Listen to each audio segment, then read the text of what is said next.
সোনা মসজিদ স্থলবন্দরে বর্তমানে সংকীর্ণ সড়ক, পর্যাপ্ত জায়গার অভাব, অবকাঠামো উন্নয়নের ধীর গতিতে ব্যবসায়ীরা পড়েছেন চরম ভোগান্তিতে। এর সঙ্গে ভারতীয় অংশে একতরফাভাবে বিভিন্ন চার্জ ও মূল্যবৃদ্ধি পরিস্থিতি আরও জটিল করেছে, যার কারণে ২০২৫-২৬ অর্থবছরে রাজস্ব আদায়ে প্রায় ২৮২ কোটি টাকার ঘাটতি হয়েছে। ফাইলের জন্য আমাকে রাষ্ট্রে পাঠাতে হয়, টাইম লাগে, প্রসেস লাগে, এই জন্য আপনার মনে করেন হয় না, আর ফিজিক্যালি না থাকলে হয় না। আমাদের কাস্টমার সার্ভিস দরকার। এলসি পেতে যতটুকু সমস্যা, তার থেকে ফল আমদানি করতে প্রশাসনিকভাবে যে পদ্ধতিগুলি, এখানেই বেশি আমরা বাধাগ্রস্ত।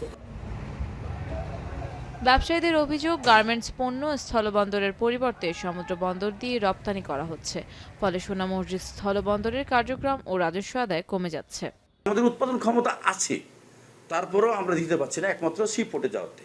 যদি এটা ল্যান্ড পোর্টে যদি ফিরে আসে, তাহলে অবশ্যই এক্সপোর্টের ক্ষেত্রে এটা ব্যবসার জীবন পাবে। এই বন্দরে আগে মাসুল নিত এক পাটের, মানে একবার আনলোড করলে, মানে লোড আনলোড করলে একবার বিল নিত। এখন তারা কি করে, ডবল বিল নেয়।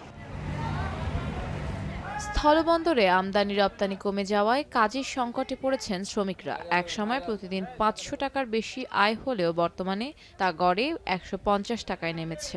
কাজ কাম অতি কম আপনার, এবং দিন মজুরি কম পাচ্ছি আমরা লেবারেরা। কোন দিন গাড়ি এখানটা পাচ্ছি, কোন দিন পাই না, আমরা কি করে খাবো? শ্রমিক নেতাদের দাবি, অবকাঠামো উন্নয়ন না হওয়ায় পণ্য আমদানি কমছে। ৩০০তে মনে করে ১০০ ঢুকে, অন্যান্য মালামাল বাকি ২০০ ঢুকে পাথর। পাথরের তো জিসিবি দিয়ে আনলোড হয়, আমাদের শ্রমিকের কোনো এখানে কর্ম নাই। অবকাঠামোগত সমস্যার কারণে ব্যবসায়ীরা মুখ ফিরিয়ে নিচ্ছেন, তাই পূর্ণাঙ্গ স্থলবন্দর গঠনের দাবি C&F নেতাদের। নানান জটিলতায় আমরা ভোগান্তিতে থাকি। অনেক ইম্পোর্টার এখানে হয়রানির কারণে, যানজটের কারণে আসতে চায় না। এই পোর্টটা যাতে বৈধ পথে বৈধ পণ্য আসে, এটার জন্য আমরা প্রশাসন সহ সর্বোত্তম জায়গায় আমরা আলোচনা করছি এই অসাধু ব্যবসায় বন্ধ করার জন্য। বন্দরের পরিধি বাড়াতে সরকারের কাছে আরও ২২ একর জমি বরাদ্দের আবেদন করা হয়েছে বলে জানিয়েছে পানামা পোর্ট লিংক লিমিটেড কর্তৃপক্ষ।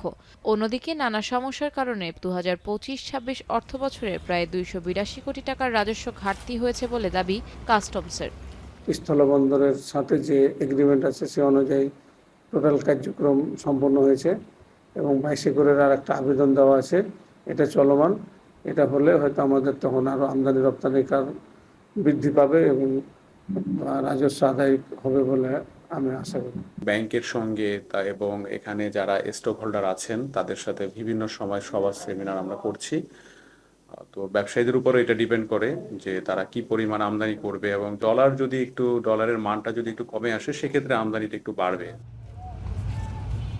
১৯৯২ সালে ১৯.১৩ একর জায়গায় সোনা মসজিদ শুল্ক স্টেশন নামে যাত্রা শুরু করে বন্দরটি, যা পরে সোনা মসজিদ স্থলবন্দর নামে পরিচিতি পায়। এখন চাঁপাইনবাবগঞ্জ।